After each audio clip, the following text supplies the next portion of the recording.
After the tone, please state your name.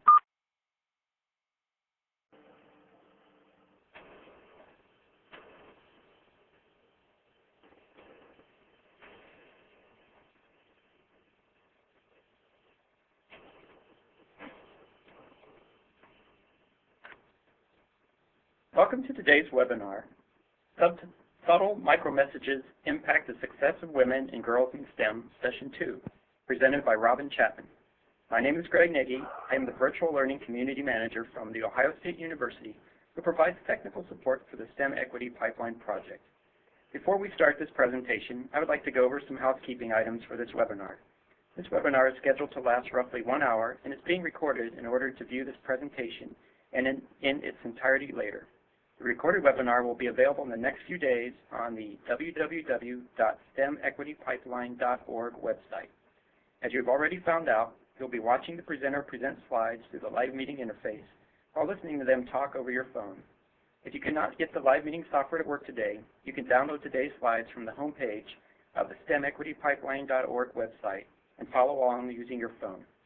All the attendees' phones have been automatically muted. The presenter will answer questions after the presentation. However, we can take questions at any time. This is how we take questions. At any time during the presentation and during the Q&A, you may submit a question by clicking on the button labeled Q&A at the top left of your live meeting window, typing in your question, and then clicking the Ask button. The presenter or I will read and respond to these questions at the end of the presentation. You can also download today's slides from the handout icon at the top right of your live meeting window. I would like to start the webinar by introducing Freda Walker, Assistant Director of the STEM Equity Pipeline Project. Freda?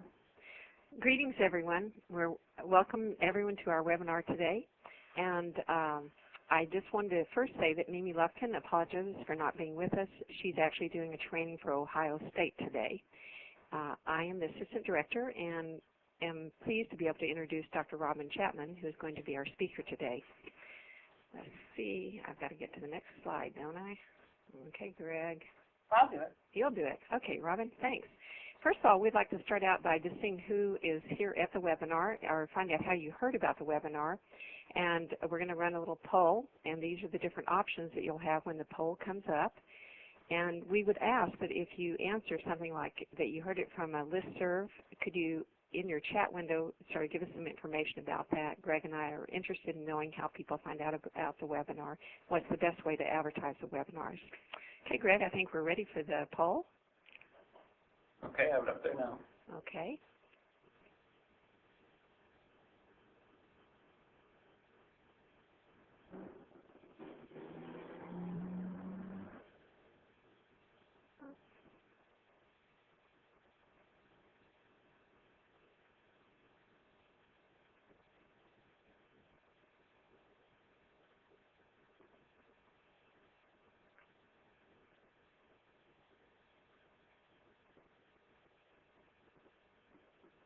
Okay, Greg, does it seem like that everyone's had an opportunity to answer?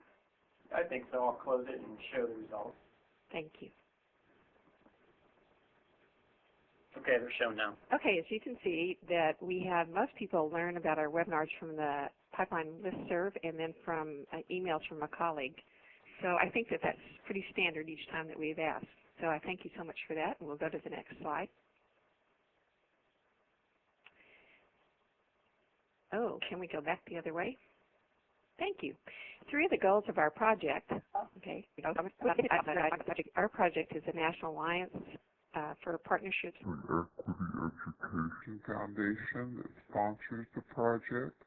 It's funded by the National Science Foundation, and it is a gender and science and engineering program which is called an Extension Services Grant.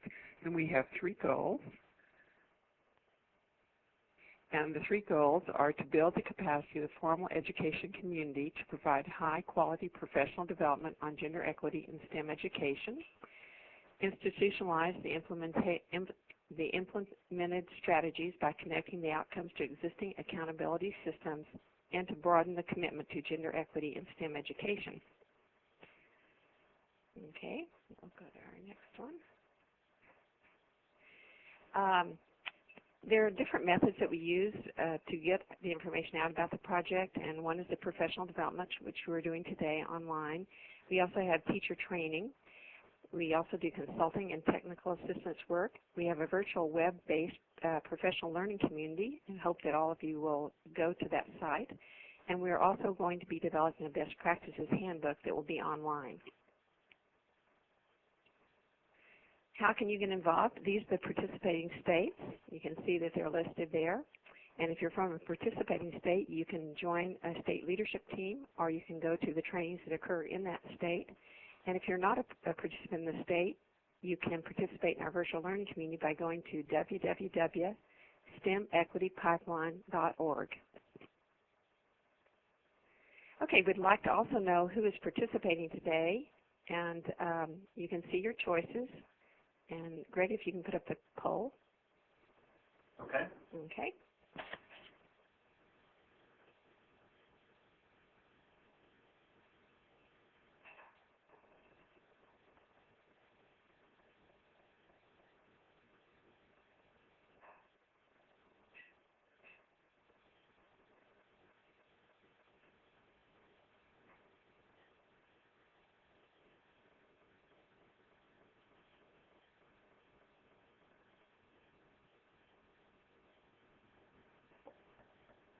Okay, it looks like most people have answered now. So there, I'm showing it now. okay, thank you. Okay, we can see that we have some school administrators. We have very few teachers and faculty right now, a few counselors, state agency staff. I think state agency staff and school administrators are our highest. No, other. So if you're an other, you might, if you might email or chat in the chat function on our site and let us know who you are, we would appreciate it. Thanks, Greg. Let's see. Our webinar today is the Subtle Micro Messages Impact, how Subtle Micro, I'm going to start over. Subtle Micro Messages Impact the Success of Women and Girls in STEM. And let's move from inequities to affirmations. And I'm going to introduce Dr. Robin Chapman, who is Manager of Diversity Recruitment from MIT School of Architecture and Planning. And we welcome her today. And I just want to say that I really appreciate in session one all the things I learned from your session and what you had to share with us, Robin. And I've been utilizing them, and it's sort of changed my perspective, as I'm viewing things, it's different now. So thank you, and we welcome you today. All right, thank you. Thank you so much, Freda. And it's good to know. I have to admit, when I first learned about micro-messaging, it's been some years now, the world just never looked the same anymore because you just read so much more into your interactions with people. But welcome, everyone. My name is Robin Chapman, and I'm very much interested, as a woman in a STEM field, I'm a computer scientist, I'm very much interested in how we can ensure the success of women and girls in STEM. And one of the, I think, more important dynamics that impact how girls feel about themselves as scientists and engineers, and also how they progress through their educational programs and careers, is related to the messages that they are constantly receiving from the colleagues and teachers and other folks that they interact with. So our program today is going to address these messages that we send to one another that tell us whether we're included or excluded, whether we're valued or overlooked, etc. And these are called micro messages.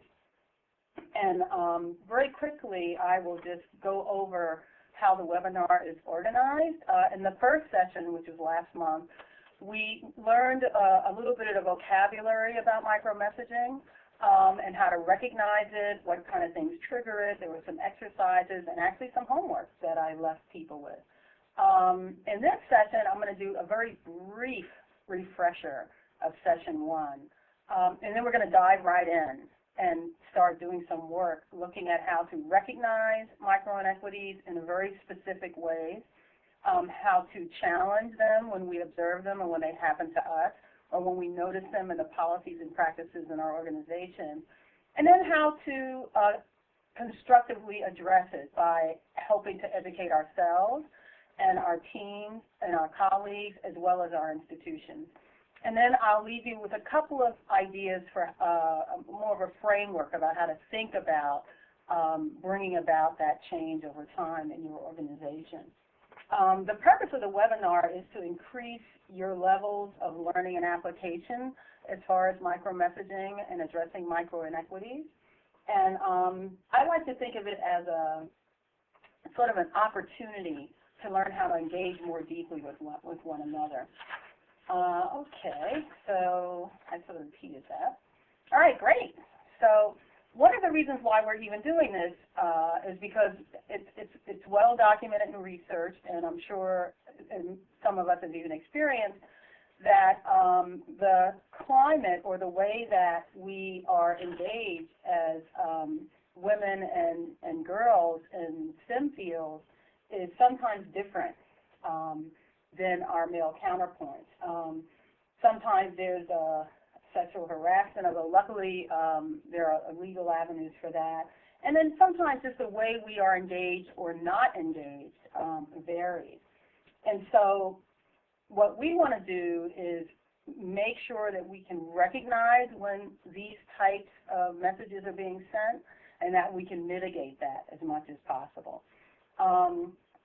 We want to be able to observe it when others are doing it, and we want to be able to reflect and examine ourselves so that we'll know when we're doing it. Okay, so let me just do first a couple of quick definitions.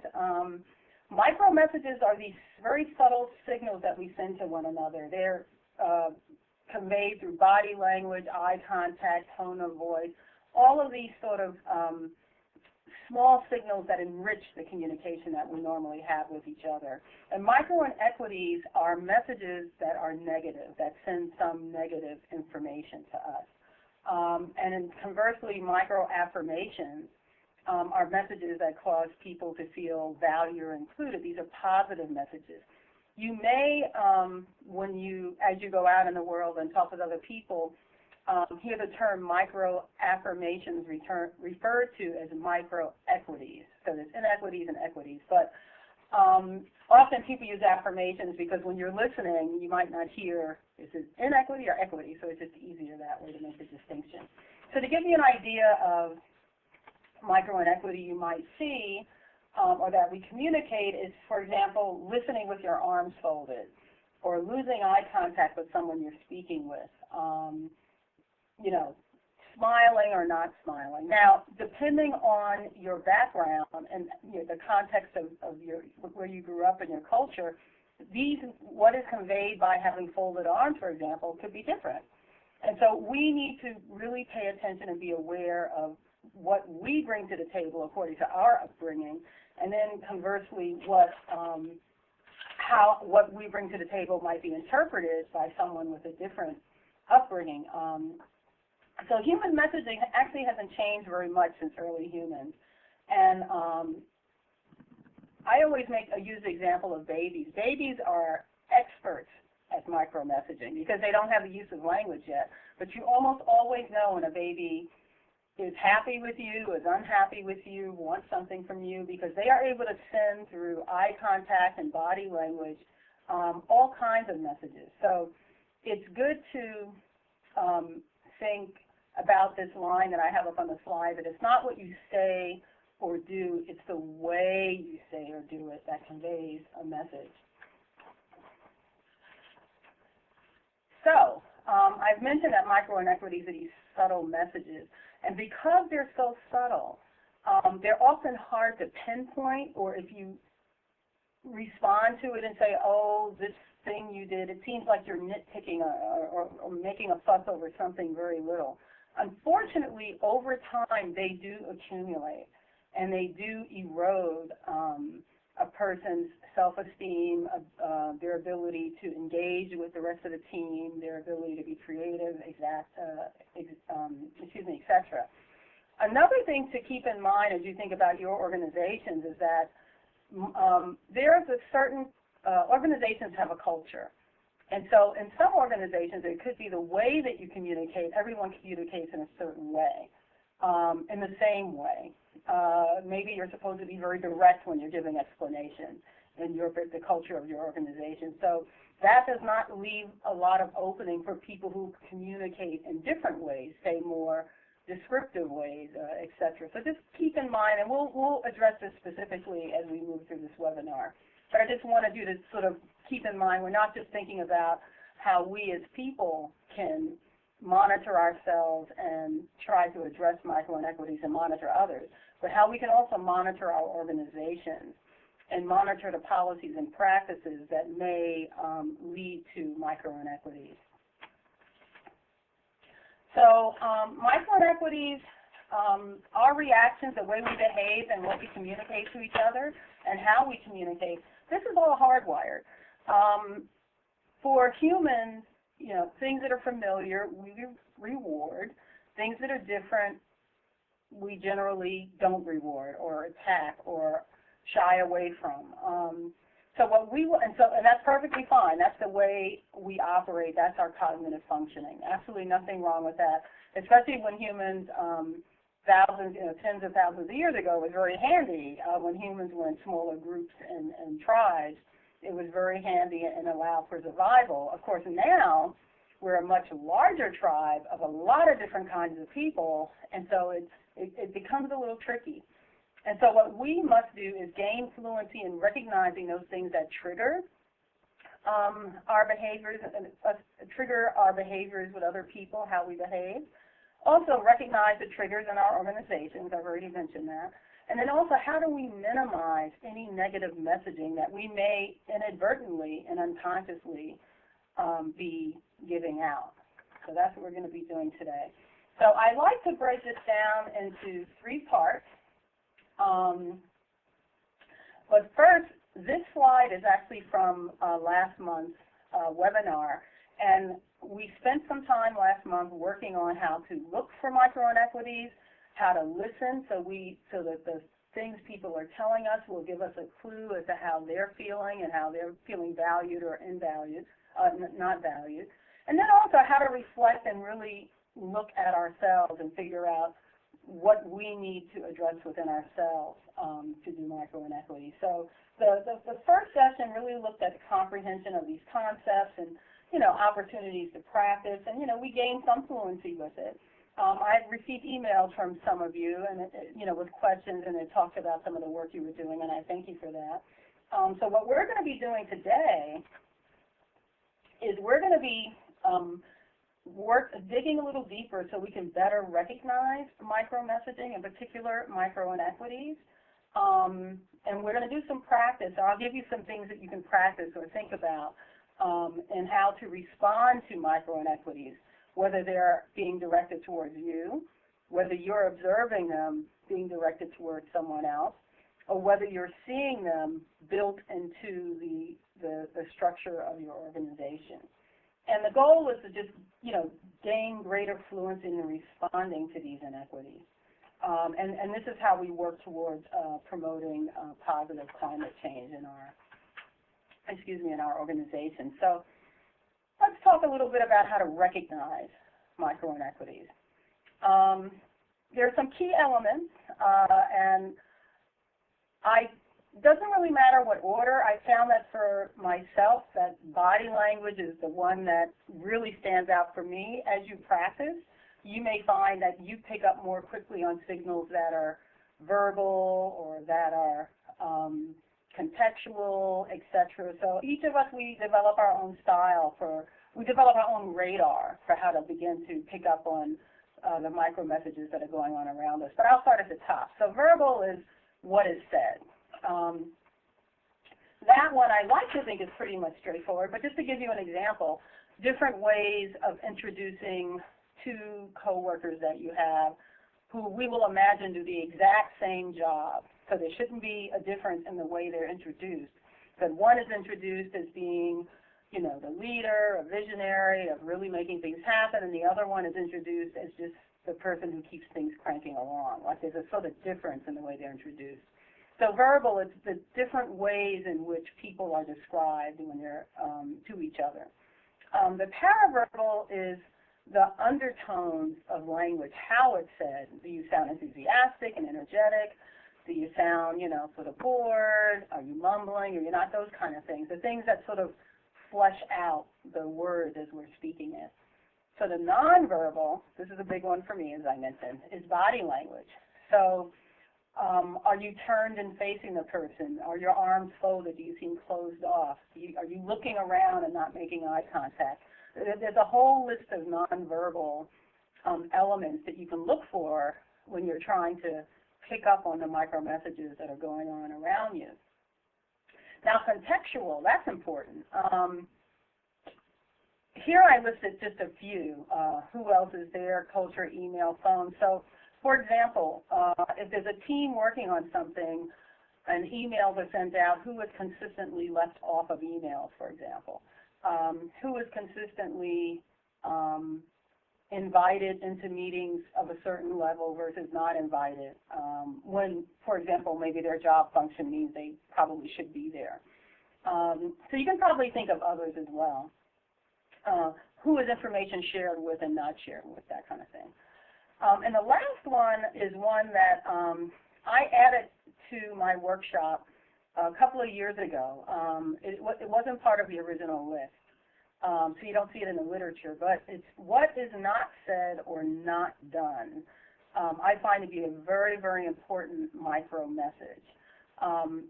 What information is left out, what people are not informed of, what lists they're not included in, those kind of things, and a very powerful message about, about what is important about the person or what is not important. So, think of these key elements as you are having a conversation with a couple of colleagues, and really just sort of sit back and observe the tableau, so to speak, and see what messages, what signals you're able to pick up based on their body language, what they're saying to each other, that type of thing. So let's look just a little bit deeper. So one of the first things I tell people to do is just look, just sit back and look. They look like, and I've already mentioned some variance in body language and vocabulary. The one I didn't mention was variance in physical contact. And so one of the things that is a really easy micro message to pick up on is when someone is, and I use introductions as an example because that's usually the first point of contact that people have in a group. And it sort of sets the stage for the rest of the interactions within the group.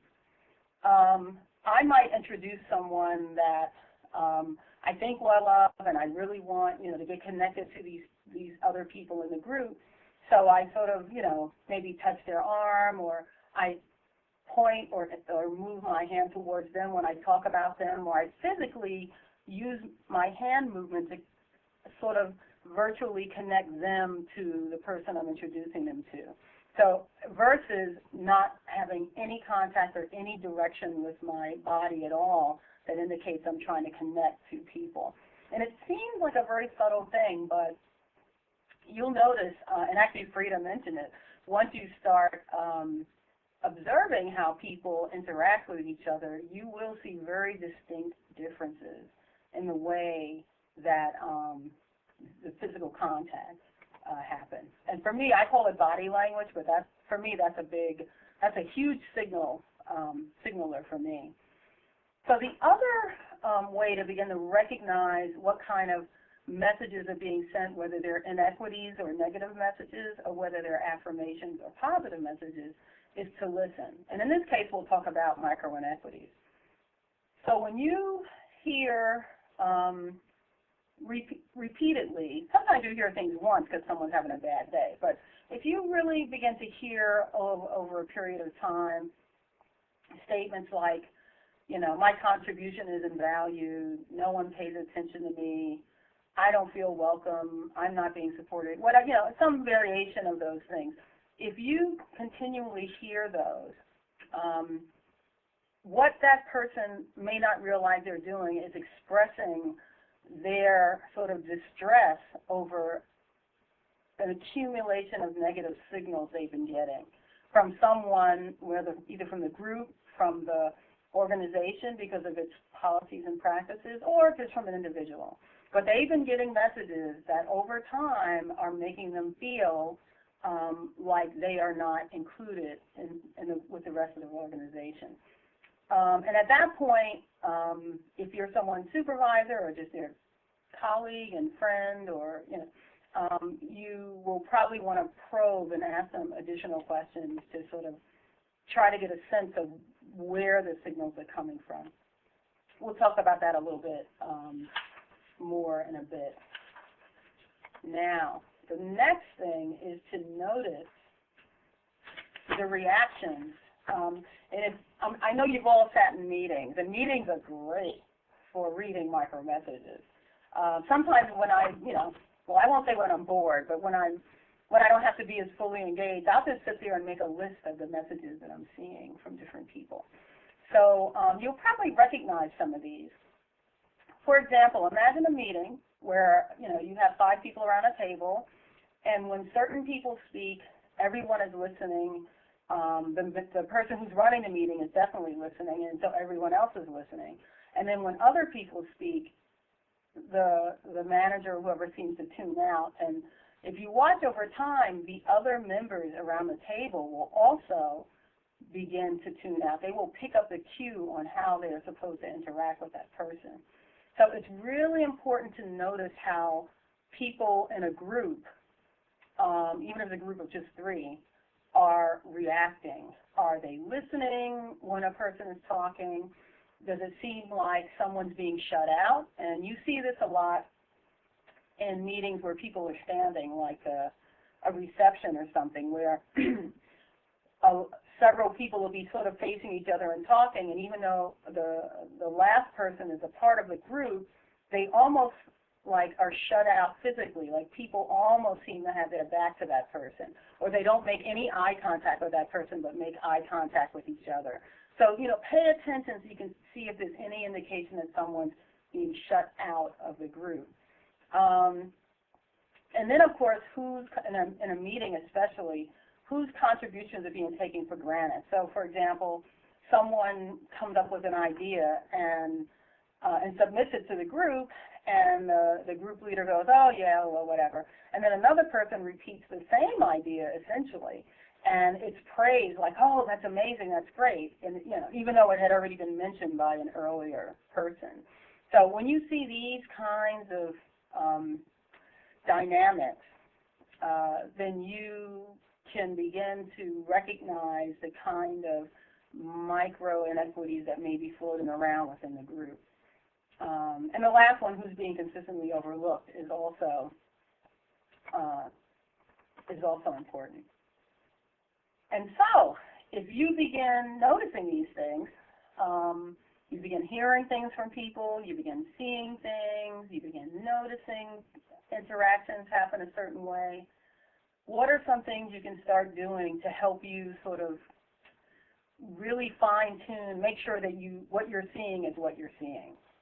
And one of the things I tell people to do is to start asking. Just start, talking to the person or people who seem to be the recipients of the micro inequities. When you have an opportunity, see if you can start some kind of dialogue with them. Oh, excuse me. And you can just ask them. I put a list of, questions here. This is not, an exhaustive list, but one of the things I actually do ask people, I ask them, do you feel like you're being included or respected? Usually it's included, but, and then they may or may not say, well, sometimes, but when I'm with this person and they're doing the meeting, so you can get enough information to sort of tease out specifically either in what context a person gets negative messages or with what group of people or person. It just helps you sort of fine-tune and target the areas that might need attention. And, I'll even ask them questions like, well, what behaviors do you think are shutting you out? What can I do to help offset that? And we'll look at that specifically a little later. What can our group do? What can our organization do? So you're basically getting a dialogue started, and that's incredibly valuable. One, because it gives you data that you need to move on to taking action. But then also, it helps you and the person who's the recipient of the micro inequity really be able to think more concretely about what it is that's, that is not working for them in a way that they may not have been able to articulate before. They could feel it, and it was happening to them, but they couldn't really put their finger on it and articulate it. So these are sort of ways of helping them. By answering these questions, they can articulate what their experience is and where they think the source of that experience is coming. What is the source of that experience? So this is very, very important. And the asking part is actually in the beginning when I started doing this work. It was kind of hard because I'm thinking, how can I just go ask someone this stuff? And I felt really self-conscious about it. But I sort of started by asking myself the question and just answering it for myself, like, when do I feel included or whatever? And then it's a little easier to start saying it out loud to someone else. And I will admit, some of this work takes a little bit of, it takes courage. It gets easier. You gain fluency when you practice. But in the beginning, it's a different kind of behavior than we're used to engaging in. And so it's tough in the beginning. So I actually applaud you all for doing this work. I know it's not easy. So we've talked a bit about some of the ways of recognizing micro-inequities and some very specific things to look for, to listen for, dynamics to pay attention to, that kind of thing. And even ways to get additional information from a person who you think might be receiving negative micro messages, like questions to ask them to help you and them think more concretely about what is actually happening to them. And so once you sort of have this information and you're thinking, okay, let me think about what I can do, it's time to take action, to challenge them. I actually don't usually use the word challenge because that seems confrontational. Sometimes I say take action, but whatever the culture, at MIT the culture, challenge is not a bad thing. So I tend to use it very loosely, but I think in some organizational cultures it's seen as negative. So, think of this using the terminology that's appropriate for you and your organization's culture. So one of the things you want to do as soon as possible is verbalize and validate. Like if you think you've seen some micro-inequities going on, you want to say something about it, either in the moment, if it's appropriate and it's possible, or afterwards with the person who either sent it or you think received it. But you want to verbalize it because once you start talking about it, it becomes more concrete, and you can really, like I said in the earlier slide, begin to ask questions and make sure you're clear, make sure what you've seen is what you've seen, that kind of thing. Here I say stay authentically present. Okay, this is the challenging piece. We've all been brought up within different cultures, different contexts, an infinite number of them actually, socioeconomic, all kinds of different ways we've been brought up. And so it may be difficult sometimes to not think back not to see things through the lens of the way you were brought up solely. To be able to, see things that way, but to also realize that you need to back away a little bit and just be open and ready to take in ideas or information that might be at odds with that.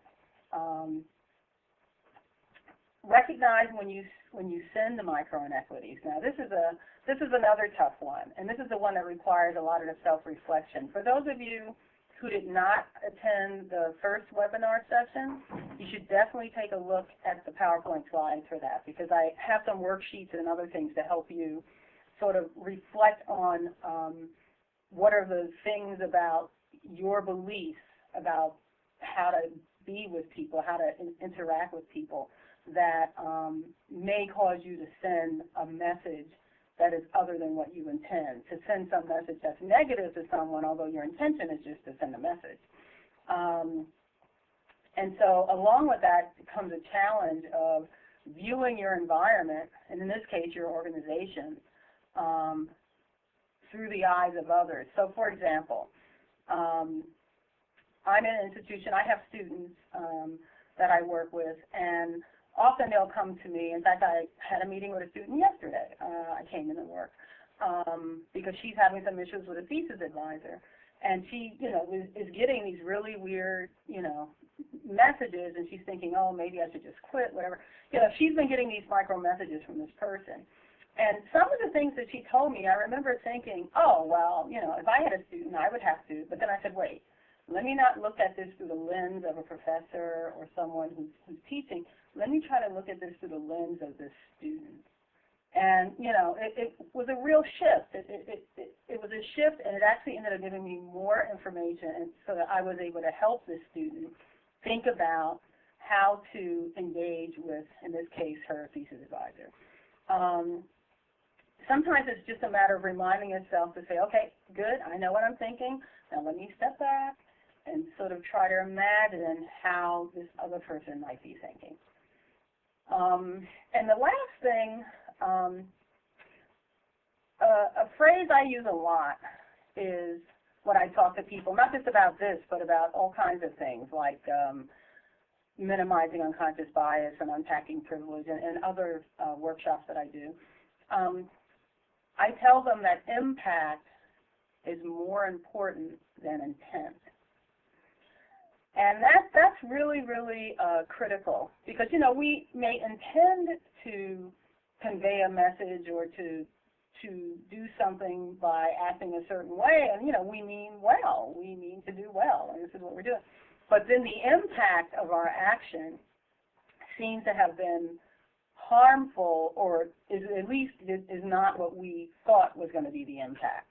And so it's really, really important to align your intent with the goals that you have, with the impact you want it to have. And, if the impact that what you're doing is having is not what you want, not what you intended, then you need to change the intent part. You need to do something different so that the goal or the impact will be what you want.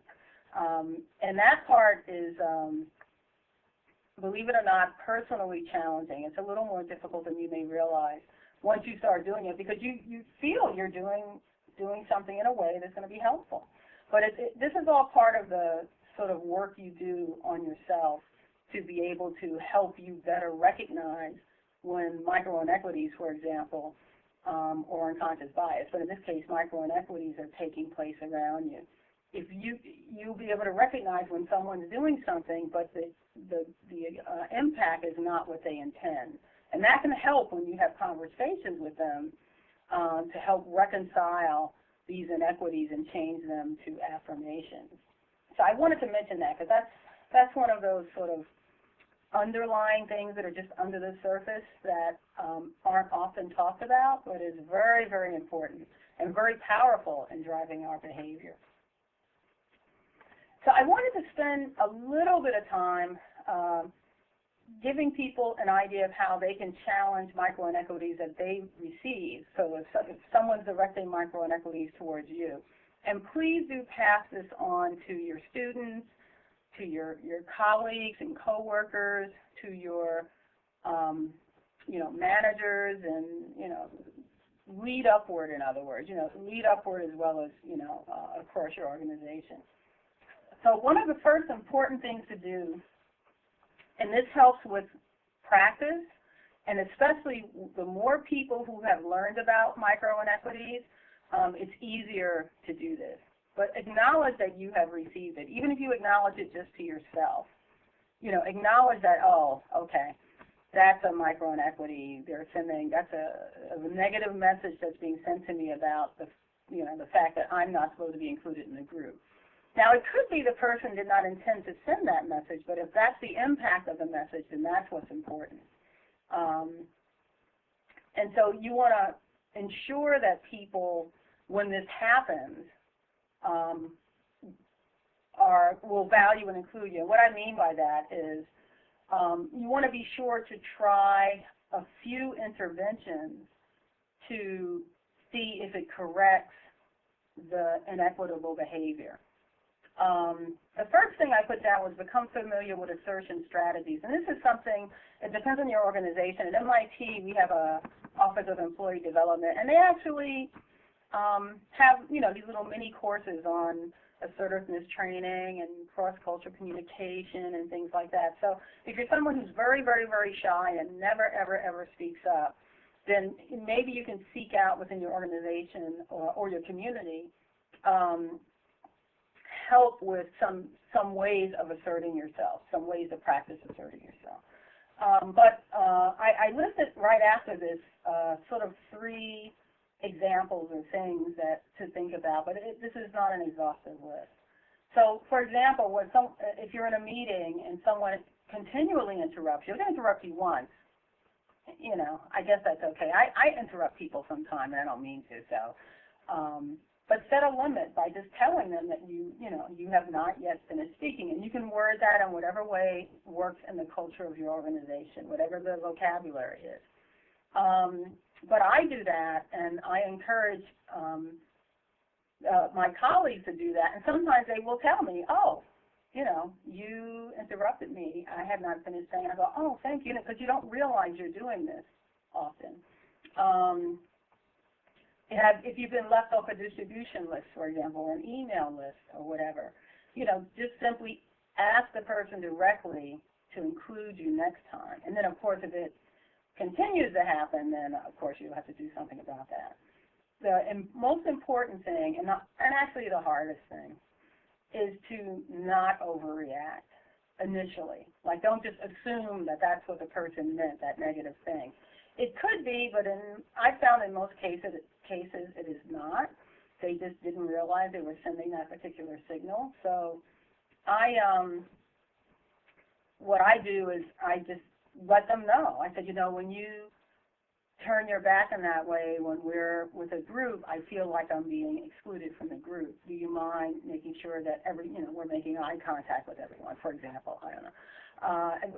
Where I work now, they're so used to this that we all use the vocabulary. So I'll say something and someone will go, was that a microinequity? And I'm like, oh, yeah, it was. Okay, thank you for pointing that out. So we have a vocabulary, and it's really good to get within your group or your organization to the point where you can recognize that and articulate and point it out to each other. And then over time, you will just not do those things. You will do something different, and that's what we're aiming for things to be different as far as the way we interact with others.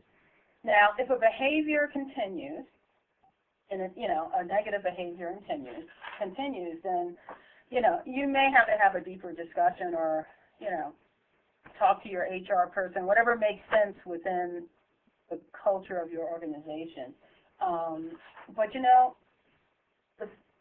with one exception, in all the years I've been working with, one exception, I have never had to, take it to the next level. I've had to have a conversation maybe with the person, but, it never went beyond that except in one case, and this was a little while ago. So, in most cases, people, you don't realize that you're sending a particular message. Robin, before you go to the next slide, this is Freda. Could you just relate that to how you use it or you could use it in your classroom, the same strategies, not just in your organization, but within your classroom? Absolutely. So, okay, so for example, one of the things I do, I have a class in, computational theory that I teach. And so I noticed in the class that, first of all, there are very few girls in the class. This is a graduate level class, and there's 4 girls and 28 guys or something.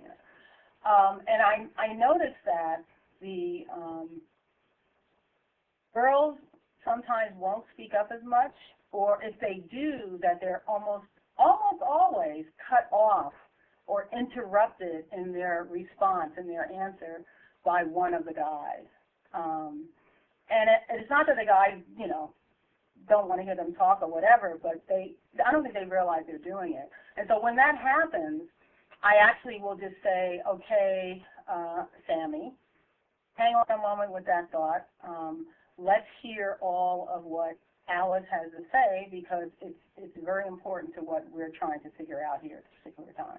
And I'll let Alice finish, and then I'll say, Tammy, do you have anything to add to what Alice has said? So I I make sure that if she doesn't ask him to let her finish herself, then I step in and do it for her in a way that implies that what she's saying is really valuable and we really need it for what we're getting ready to do.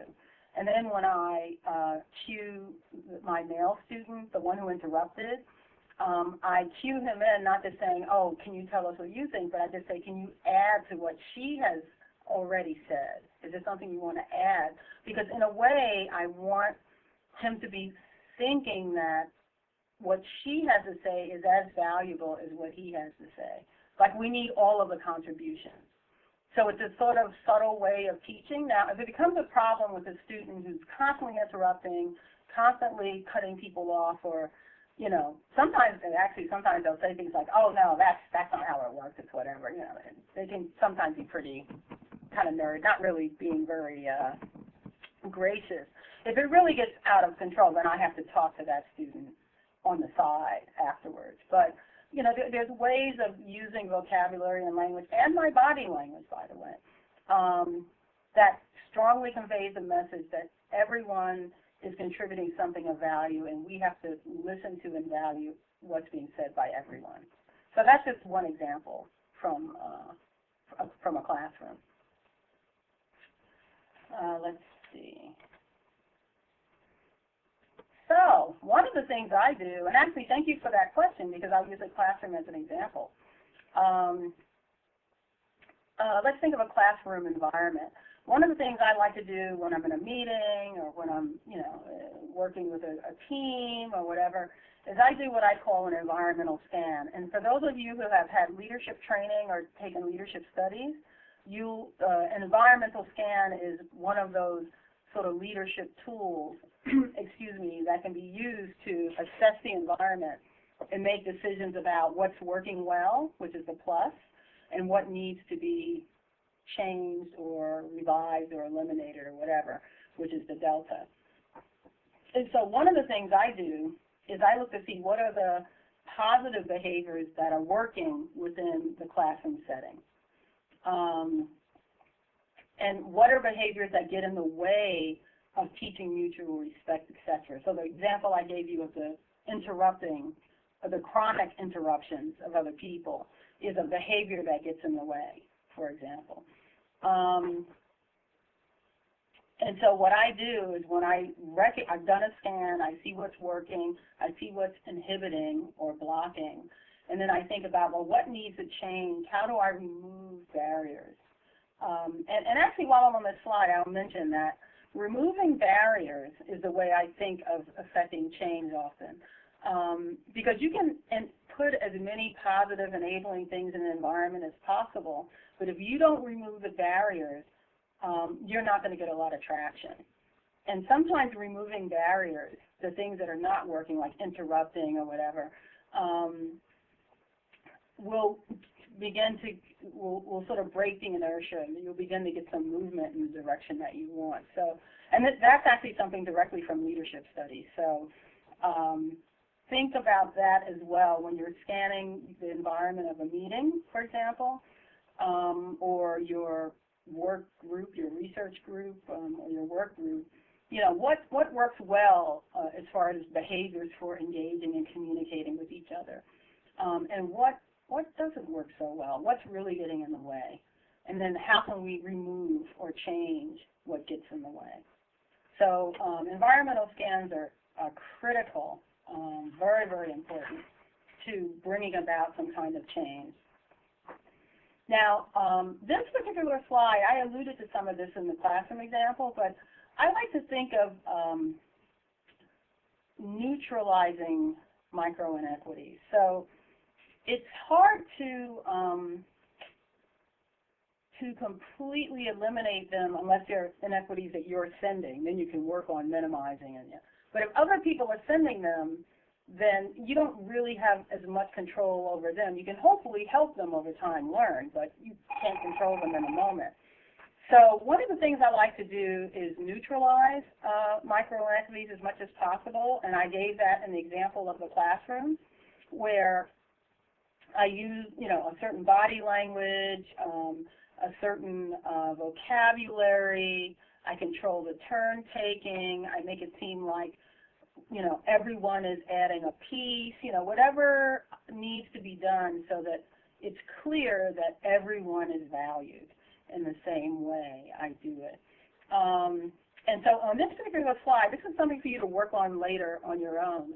And you can change student to, colleague or whatever you need, but I wanted to list a few brief scenarios and give you a chance to think about, well, what would my response be if I was standing there, or, I was there in the moment and I, saw body language or expressions that dismissed the importance of diversity, or I heard a white male faculty referred to as doctor and female faculty by first name, or as, that should be Ms., I'm sorry, Ms. or Mrs., as opposed to doctor or professor. Like, what would you do? What are some things you can do? And the reason the response is not immediately obvious is because it may be slightly different depending on your organization and the culture of your organization. Your organization may be such that you really cannot say anything in a moment, but you can do something afterwards. Or it may be that it's okay to speak up in the moment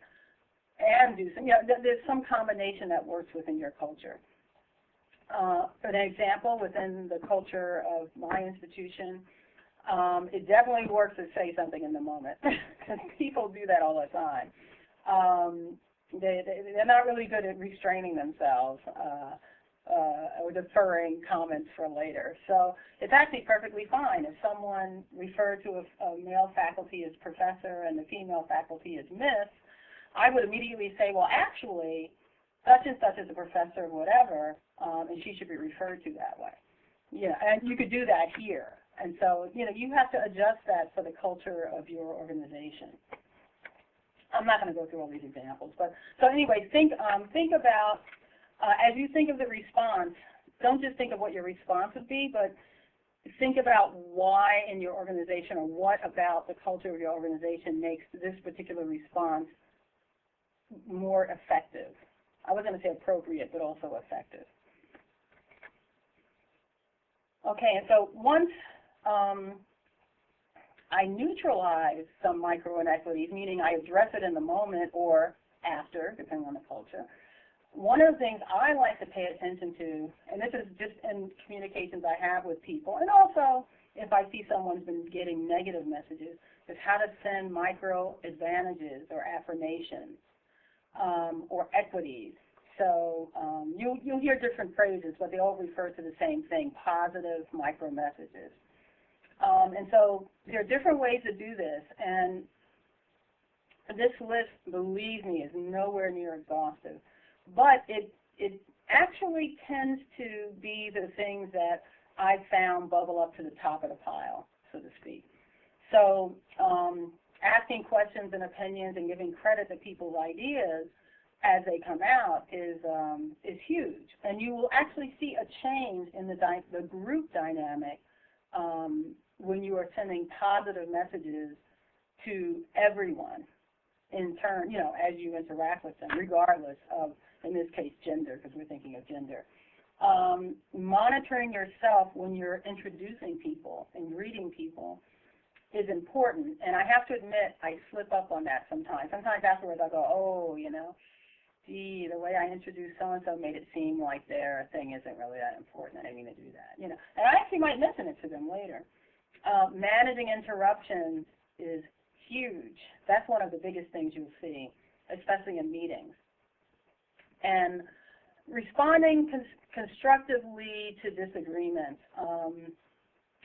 That really goes more into the managing meetings type of work, but especially if someone has been receiving a micro-inequity and they respond very strongly to it, they react very strongly to it, you may have to figure out a way to constructively sort of resolve that situation.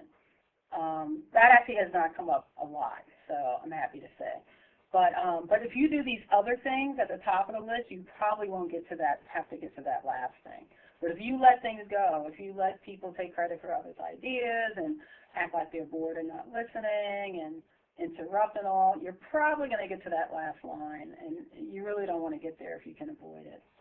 And I put it there because it seems really not out of place, but a lot more intense than the others. But you know, it's really to bring home the point that if you're doing those things at the top part of the list, you can avoid any really intense disagreements, or most of them anyway. So let's talk a little bit. So we've talked about, you know, challenging these micro inequities and neutralizing them and sending affirmations. But let's talk a little bit about how to educate yourself and others in your organization around that. So, okay. So, you know, with you yourself as an individual, you want to judge the strength of the micro inequity by the impact it's having. What does that mean?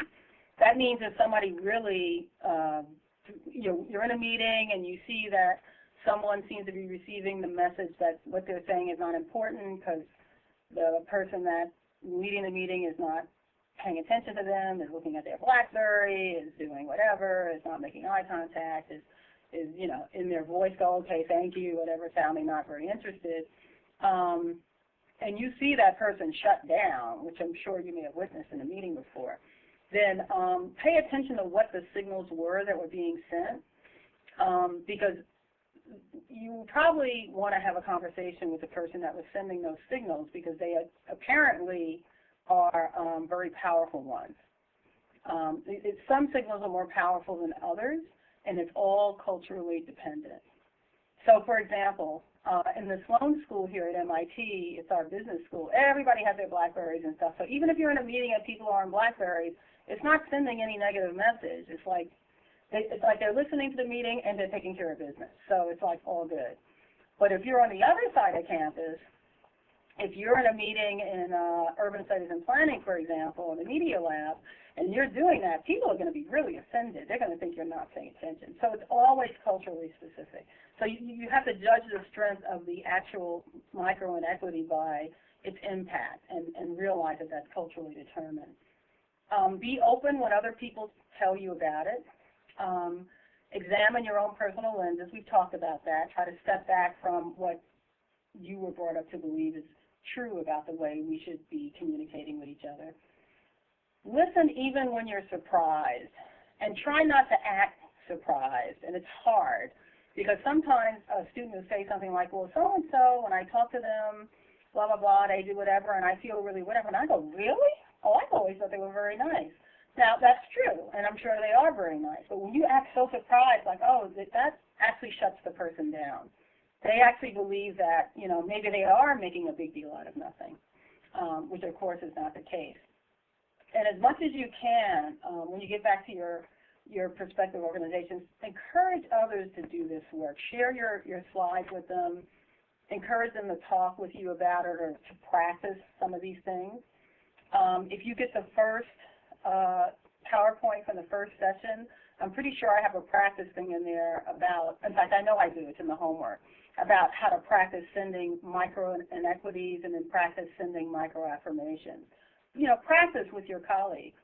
And so, of course, we're thinking about all of this in the service of supporting women in STEM fields. So one of the ways to do that is, you know, don't pretend you haven't noticed their gender or that it isn't a factor. And, you know, you get that a lot where people go, oh, but, you know, gender is not, we don't consider gender. But the fact is, it is being considered, whether people realize they're doing it or not. You know, keep in regular contact with the women that you are supporting to assess how they're feeling about their environment. And you can do that by asking some of those questions I had in the recognized slides.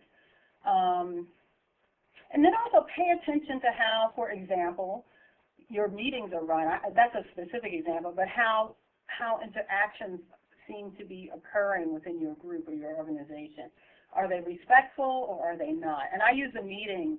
I give you a very specific example on this slide, but you can extrapolate that to different sort of situations and modes of engagement within your everyday workday. The one thing I do want to mention, and I know we're at 2 o'clock, so we'll be done in a few minutes. Your organization. So organizations have cultures as well as families and neighborhoods and countries. So your organization may have a culture for the way it interacts, the body language it sends, the vocabulary it uses, etc. So keep that in mind when you are interacting with different people or when you're observing the messages that are going, the micro messages that are being sent around. And really try to tease out which are part of the culture and which aren't. And I gave you an example of the Sloan School with their Blackberries versus the School of Architecture and Planning, who would consider using a Blackberry in a meeting extremely rude. So, really pay attention to what the culture is so you can be clear on when the message is a negative one and when it's not. But the thing I wanted to point out is that besides the micro-messaging, informal networks, and a lot of informal networking happens through intense bouts of micro-messaging.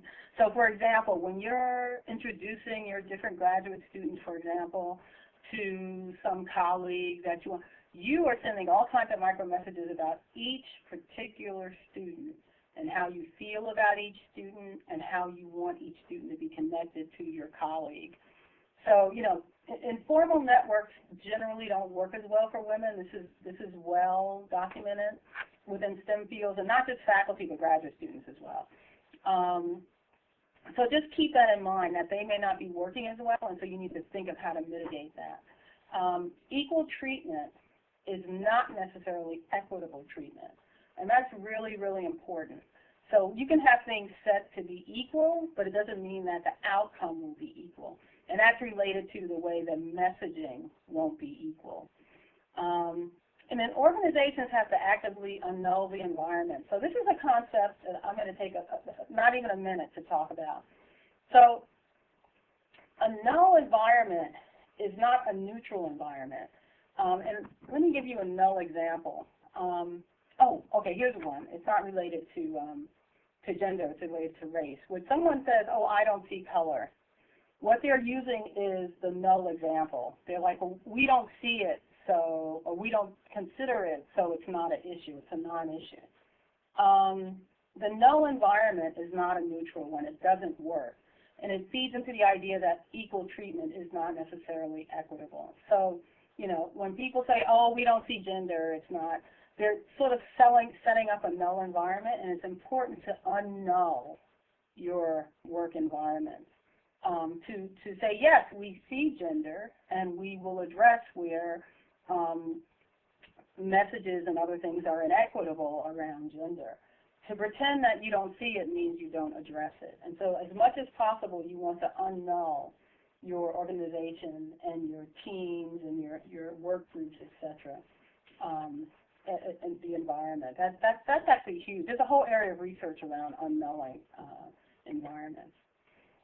So little things do mean a lot. And, I look at this work with micro inequities and micro messaging, as well as other work I do, as simultaneously a wake-up call, meaning, oh, something that all of a sudden you have awareness of, but that means it's an amazing opportunity. It's an opportunity to actually affect real change within your relationships with people and the way you interact and within your organization.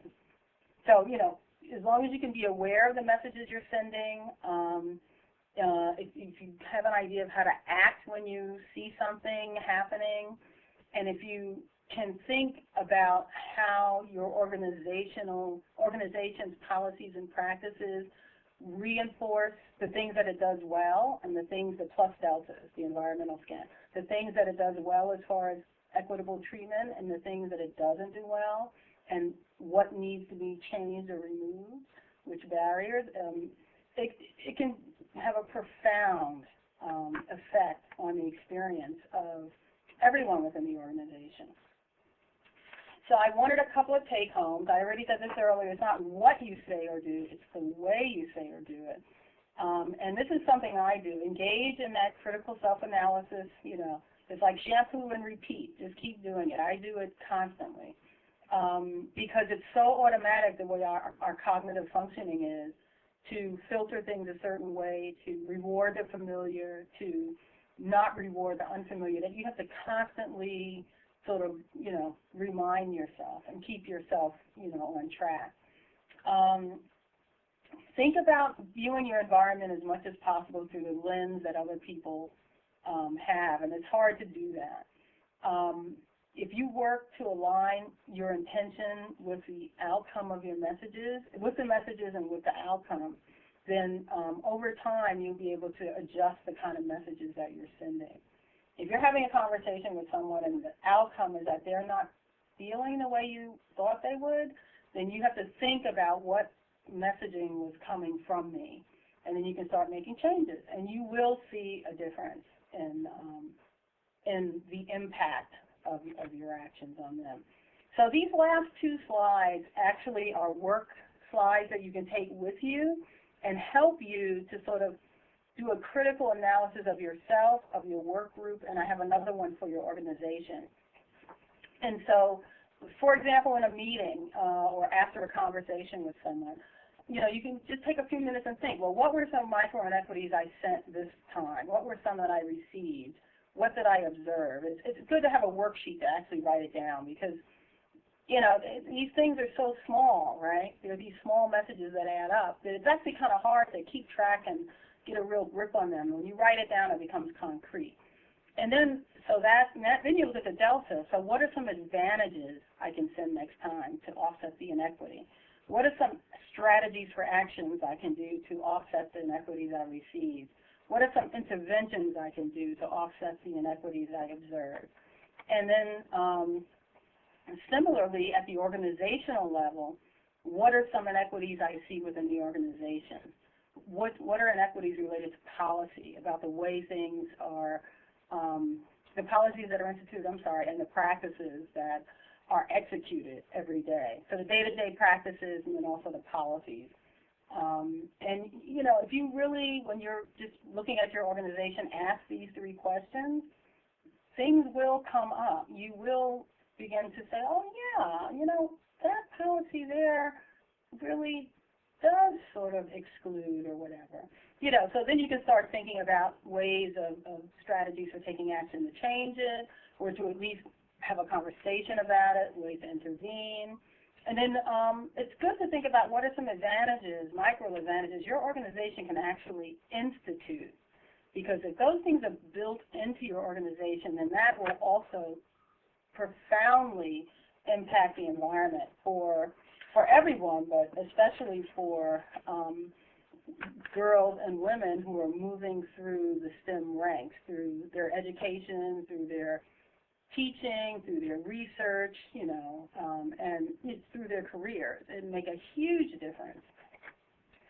So that, with that, I'm going to close out this particular webinar. I think it's important that if you did not get a chance to attend the first one, that you do download the PowerPoint and take a look. There's a lot of important information and detail about how to recognize triggers, et cetera, that I did not go into, again, for this particular session. If you have any questions, let me know. And feel free to contact me either through Freda and the Equity Pipeline or just directly at any time. And I'm open to any questions that you have. Robin, this is Freda, and thank you so much. And again, I learned more and look forward to using some of your worksheets, which I use between the two webinars. But we do have some questions, and I can read them to you so everyone can hear them. Considering the arms folding, I've heard that in the past, but question this a bit. I normally fold my arms for comfort, whether or not I'm speaking with anyone. I try not to fold them when I'm speaking with someone because I am conscientious about the signal. But I know if I fold my arms, I don't mean anything by it. Likewise, I notice when people fold their arms when speaking to me, and I don't think differently about this. So I wonder how these cues became recognized and how serious they are interpreted. Well, you know, it's interesting. I think about the folding arms a lot too, because I fold them when I'm cold. I get cold easily with air conditioning and things like that. So, and I'm always I'm more self-conscious about it now. I will actually just tell people, oh, my arms are folded because I'm cold or whatever, you know, or I'm just comfortable or whatever, just so they'll know, especially if they seem to be reacting in some way. But I don't know the basis for the folded arms being cut off. I actually don't know the research or the scholarship behind that. But I know in different cultures it means different things. In some cultures it's perfectly fine. And then in others it means, you know, I'm not listening or I'm not connected to you. So, I mean, I think it's just, I think it's important if you're not sure to just, as much as possible, articulate things to people. You know, especially if you think, oh, this thing I'm doing. I'll even ask them. I said, you know, I have my arms folded, but I'm not trying to convey that I'm not interested. I'm just cold. Like, just tell them so that they'll know. Thank you. And this is question number 2, and you may have already done a bit of that, but I'm going to give the question to you. This presentation seems to focus on the work setting. Do you have something specific to the computing classroom and promoting inclusive environments? How advisable is it to make the class aware of things to what for in their time together? No, I understand. That's an excellent question. And actually, thank you for pointing that out, because I will think about how I do this presentation again, because I'm very classroom-centric, and so I was trying not to be classroom-centric this time. You know, in my classes with my students, I'm very explicit about things like micro-messaging. I don't, unless it gets to be a real issue, I don't spend time teaching them about micro-messaging, although I'd love to. I just don't have a lot of time to get through my lesson plan. But if there's some, and I'll use the interruption example again because we've already talked about it and I don't have to explain it. If a student consistently interrupts another student that seems to run along some dimension like gender or whatever, then I will actually, besides neutralizing and affirming and all that kind of stuff, I will actually bring that up as a point of discussion, but in a very generic way. I won't say this student keeps interrupting. I'll just say, you know, when one of the ways that people communicate is through signals that we send, blah, blah, blah, you know. And it could be through our language or through the way we interact with each other or through our body language, etc. And so interruptions, for example, is an example of that. And so we need to be respectful and aware of the messages we're sending. I know we're all eager to get our answers out, but let's, you know, I'll figure out some way of wording it. It depends on what's going on in the classroom. I have brought up these topics, including unconscious bias, which also comes up in the classroom sometimes. But I do it on a case-by-case, you know, as-needed basis when I have to do it. But I think it's important. And, you know, even if I don't say anything to them, I still use some of the techniques I described in today's webinar and the one from last month to sort of mitigate micro-inequities that I see happening within the classroom. And I watch over time to see if that sort of changes the dynamic. Because you'd be surprised how if you can mitigate these things, and it's the same group of people over time, that it will actually change the way they interact with each other, at least within your classroom. And then if it doesn't, then you have to step in, like I said. If that doesn't help, you have to take a more deeper, you know, a more hands-on approach to addressing it. Thank you so much for your answering the questions and presenting for our webinar. And Greg, I think you have some ending information to give people. Yep. Thank you for joining us today. Remember that this webinar will be available on the STEMequitypipeline.org website under the Professional Development heading and under Archive Webinars in the next few days. In a few minutes, you'll be sent an email with a link to a survey that we would like for you to answer for us. Thank you very much for all your time.